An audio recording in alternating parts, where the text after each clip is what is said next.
Hi, this is Monday Musing, even though it's Wednesday, and I'm going over something called the Morning Brew. This is something that you can also subscribe to if you are interested. But basically, I'm going to go through some of these articles and show you how it applies to economics. So, first, of course, we've got the markets. So, this one, the NASDAQ, you can buy index funds that track the NASDAQ, the S&P, the Dow Jones Industrial Average. This one is strictly gold, the 10-year, and then this one is oil. So when you see these, you may go, what does this mean to me? This doesn't mean that every single thing in the stock market went up by 1.55%. This means that these stocks that are tracked on the NASDAQ went up. So they will say that the stock market went up. What they really mean is that these leading indicators went up. If you would like to invest in something that tracks the NASDAQ or the S&P or the Dow Jones, then what you want is an index fund. And you can purchase either a mutual index fund that tracks one of these indicators, or you can purchase what's called an ETF. And an ETF is an electronically traded fund, and that is a mutual fund that trades like a stock.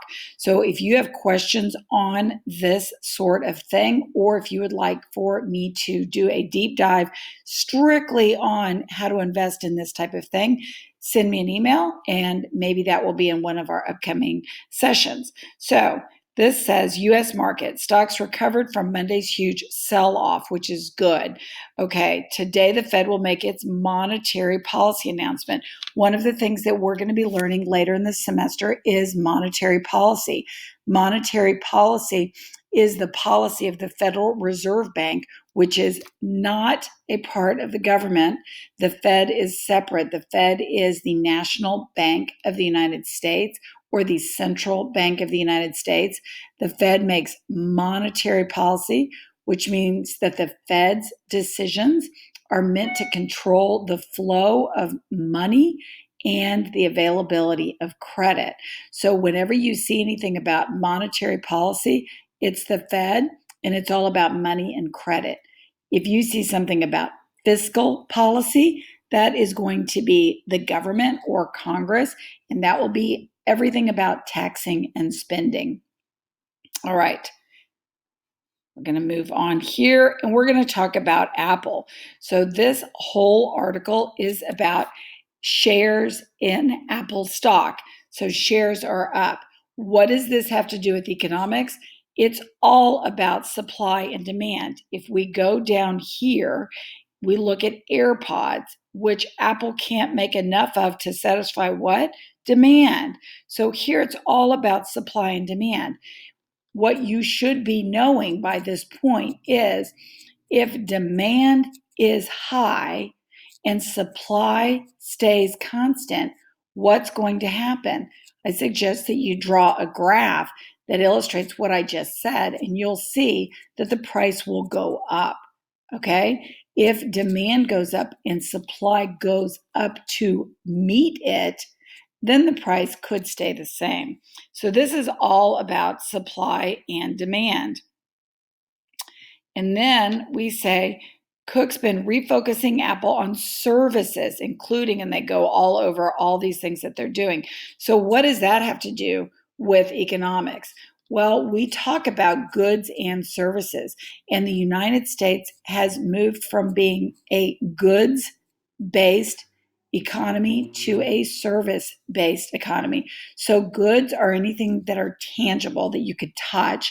So for example, AirPods, that's a good, but they're saying that Apple is refocusing on services, which is not surprising because the United States is a leading exporter of services.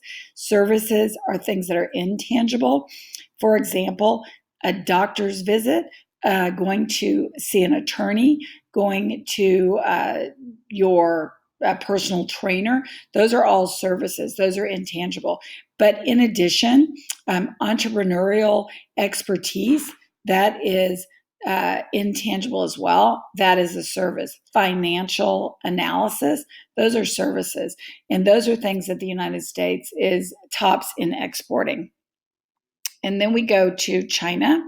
So the interesting thing about China is the fact that we are so closely tied to the Chinese market. So it's gotten to the point where things that affect our market relationship with China, you will see that that affects or that has a spillover effect on the rest of the market. So the stock market sell off on Monday, that was largely the result of this coronavirus outbreak.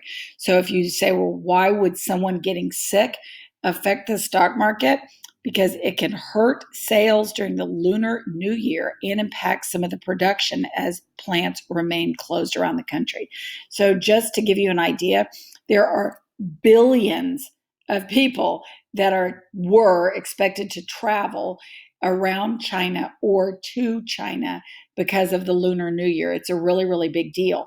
Now, a lot of the transportation hubs are closed to restrict spreading the coronavirus, and that will definitely hurt sales. So anything that's going to hurt sales will have a spillover effect.